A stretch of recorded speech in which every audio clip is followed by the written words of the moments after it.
বলছি, কবি আবু জাফর ওবায়দুল্লাহ রচিত মাগো ওরা বলে কবিতাটি।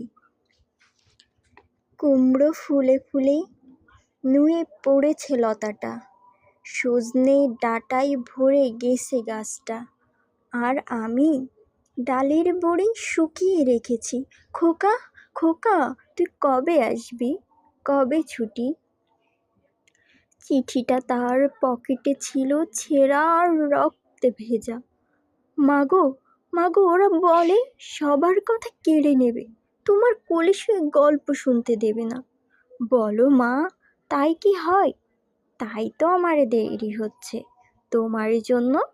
কথার ঝুড়ি নিয়ে তবেই না বাড়ি ফিরব। লক্ষ্মী মা রাগ করে না, মাত্র তো আর কটা দিন। পাগল ছেলে, মা পড়ে আর হাসে। তোর ওপর রাগ করতে পারি? নারকেলে চিড়ে কোটে উড়কি ধানের মুড়কি ভাজে, এটা সেটা আরো কত কি। তার খোকা যে বাড়ি ফিরবে, ক্লান্ত খোকা।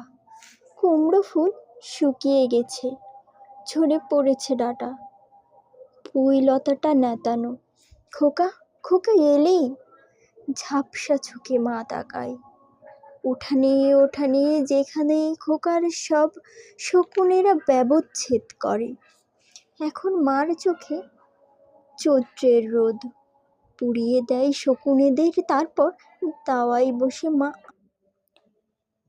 বিন্নি ধানের খই ভাজে। খোকা তার কখন আসে, কখন আসে? এখন মার চোখে শিশির ভোর, স্নেহের রোদে ভিটে ভরেছে।